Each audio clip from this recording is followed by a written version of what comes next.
চট্টগ্রামের theatre institute মিলনায়তনে অনুষ্ঠিত হয়ে গেল 2 দিনের 28তম জাতীয় উচ্চাঙ্গ সঙ্গীত সম্মেলন। এবার উপমহাদেশের প্রখ্যাত সঙ্গীত মনীষী আমির খসরুর স্মরণে সদারঙ্গ উচ্চাঙ্গ সঙ্গীত পরিষদ বাংলাদেশের আয়োজনে শাস্ত্রীয় সঙ্গীতের এই আসরে অংশ নেন দেশের বিভিন্ন প্রান্তের শিল্পীরা। প্রণবেশ চক্রবর্তীর প্রতিবেদন।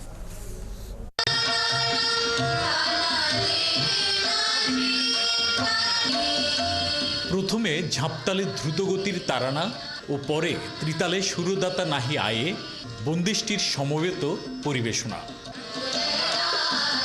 ওস্তাদ স্বর্ণময় চক্রবর্তীর সুর কথায় ইমন রাগে বাঁধা সুরের পরিবেশনায় শুরু হয় 2 দিনের শাস্ত্রীয় সঙ্গীত সম্মেলনের। ইমন রাগ এবং বাদ্যযন্ত্র তবলার মতো বহু রাগ ও বাদ্যযন্ত্রের স্রষ্টা উপমহাদেশের বিখ্যাত সঙ্গীত মনীষী আমির খসরু স্মরণে নিবেদিত হয় পুরো আয়োজন। বিভিন্ন জায়গায় এখন বড় বড় ধরনের উচ্চাঙ্গ সঙ্গীতের অনুষ্ঠান করার একটা মানসিকভাবে তৈরি হয়েছে। এই দুই মেলবন্ধন, একজন যারা সঙ্গীত চর্চা করেন এবং যারা সঙ্গীত অনুধাবন করেন, তাদের একটা যৌথ সুযোগ হলো এখানে। ক্লাসিক্যাল মিউজিকের গভীরতা আপনাকে বিষণ্ণতা থেকে উত্তরণ করবে এবং আপনার সমস্ত ক্লান্তি দূর করবে। বৃহস্পতিবার সন্ধ্যায় থিয়েটার ইনস্টিটিউট মিলনায়তনে চট্টগ্রামের ঐতিহ্যবাহী শাস্ত্রীয় সঙ্গীত সংগঠন সদারঙ্গ উচ্চাঙ্গ সঙ্গীত পরিষদ বাংলাদেশের আয়োজনে 2 দিনব্যাপী 28তম জাতীয় উচ্চাঙ্গ সঙ্গীত সম্মেলনের উদ্বোধক ছিলেন 21শে পদকপ্রাপ্ত বংশীবাদক ওস্তাদ ক্যাপ্টেন আজিজুল ইসলাম। হযরত আমির খসরু, যার মাজার দিল্লিতে, হযরত নিজামুদ্দিন আউলিয়ার ফলোয়ার ছিলেন, উনি কিন্তু সঙ্গীতের অনেক অবদান ওনার আছে। উনি সেতার সৃষ্টি করছেন, উনি বিনা থেকে তবলাও ওনার সৃষ্টি যতটুকু। অনুষ্ঠানে ধ্রুপদী শাস্ত্রীয় সঙ্গীত পরিবেশন করেন দেশের বিভিন্ন জেলা থেকে আগত শিল্পীরা।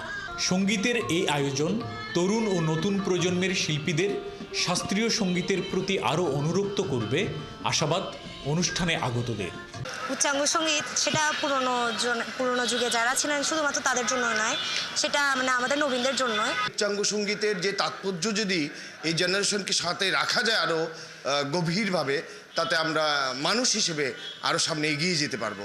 আমাদেরকে যে সবাই উৎসাহ দিচ্ছে ক্লাসিক্যাল মিউজিকটাকে এগিয়ে নিয়ে যাওয়ার জন্য, সেটা আমার থেকে অনেক ভালো লাগছে। আগামী দিনে শাস্ত্রীয় সঙ্গীতের প্রচার ও প্রসারে এ ধরনের আয়োজন অব্যাহত থাকবে জানান আয়োজকরা।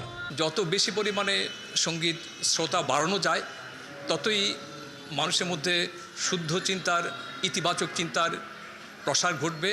2 দিনের সম্মেলনে সমবেত একক কণ্ঠ বাদ্যযন্ত্র পরিবেশনা ছাড়াও ছিল সঙ্গীতের বিভিন্ন বিষয়ের উপর আলোচনাও।